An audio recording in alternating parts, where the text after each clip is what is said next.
Hello, this is Columbus Day. It's a Monday. And what I want to do this week, well, here's my 29th video, for 29th day first video out of 180 that I predict days. Anyway, what I want to do this week is the principal thing I'm going to do is run through this exercise called class vocabulary. It'll take 2 videos today because I want to do some explaining here, and then I'll actually do the exercise in the second video. I explained it Friday, but I want to explain a little bit more. When we get ready, in your notes, if you're taking notes, and to take this course completely, you would need to be taking notes. That's part of the job. And in the 17th section, first page, there at the top, it should say the class's IBID, or it might say the class's vocabulary words, or IBID would be okay because in the 16th section, I think it said my vocabulary words. This is the class's vocabulary words.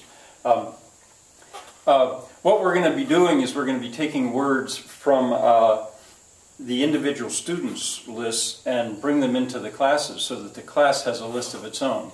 I'll take 3 words each day, so by Thursday, Monday, Tuesday, Wednesday, Thursday, there'll be 3 times 4 is 12. We'll have 12 words that we will have worked with. And then Friday, there'll be a test. I'll give you a test, and I'll give it to you online. Of course, you know the way it works. I can't tell if you really take it or not. But I want to show you how this whole process works.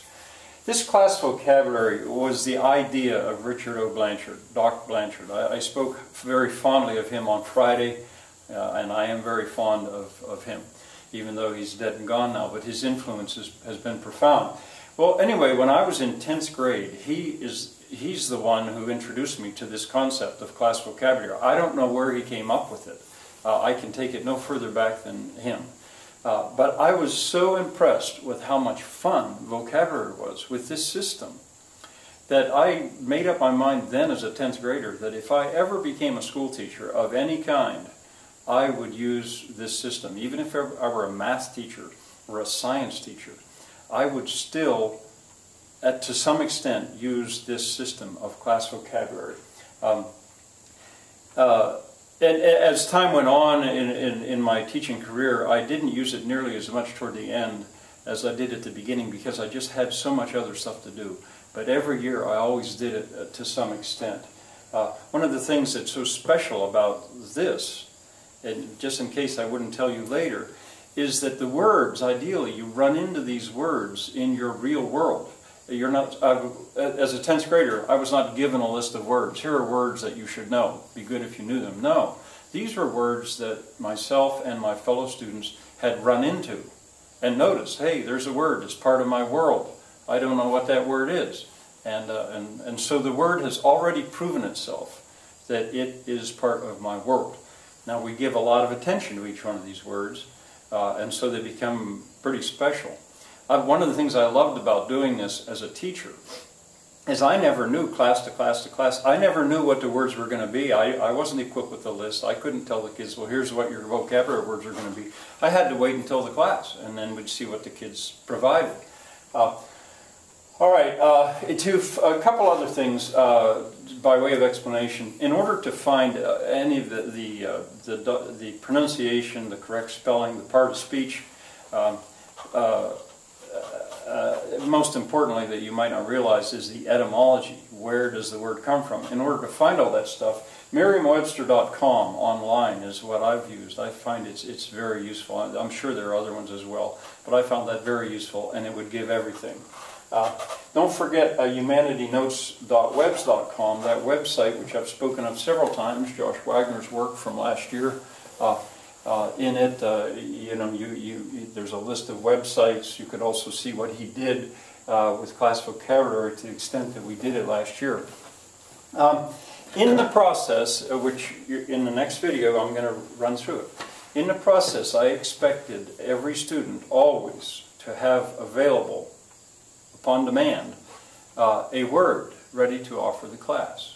And not only the word, a student from the point that I warned him, okay, from now on, make sure you're ready.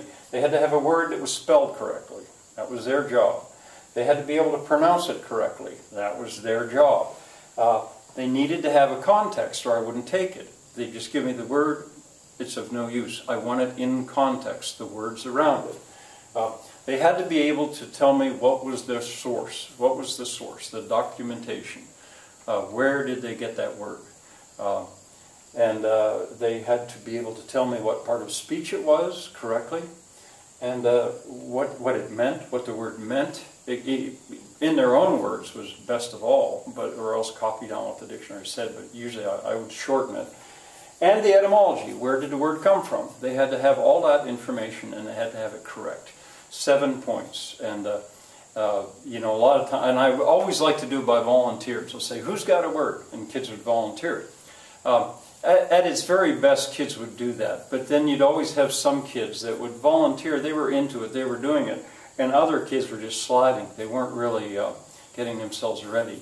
In the course of my teaching career, kids increasingly were less and less likely to prepare themselves outside of class. I didn't demand it really very much because of their full lives that they have. I actually was against homework, and I still am against homework in the modern day and age.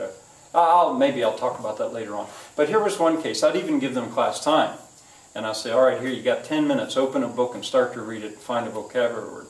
I would even do things like hand out books that I had that were famous classics that they would normally not read otherwise, and say, open it up anywhere in the middle and just start to read until you hit a word whose meaning you don't know. And I'd give them the class time to do it. Then I would figure they had no excuse to not actually have it ready. And those, as it went on, those that wouldn't volunteer, I'd say, okay, here's a piece of paper, copy all this information down and hand it in to me. And you'll get, if you have nothing there, it'll 0 out of 7. You know, in public school, I had to hold the kids responsible. But ideally, the kids would do it because they loved words, or they got into words, which certainly did happen with me and happened with some of the kids. It's just like, you know, some kids are lazy. All right, anyway, those 7 bits of information, I think I've told you everything I need to in this video. So in the next video, I'm going to pretend that you realize all this, and I will take 3 words which I am drawing from students in the past that left their notes behind. So I went back to take a look at what was it, because I didn't get any online. Nobody seemed to understand yet or be wanting to play the game and say, oh, here you go, Frank. Here's my submission of a class vocabulary word. Maybe before the week's over I'll still have that, but I'll work around it if I don't. Okay, I'll see you real soon, I hope, for the second video of today.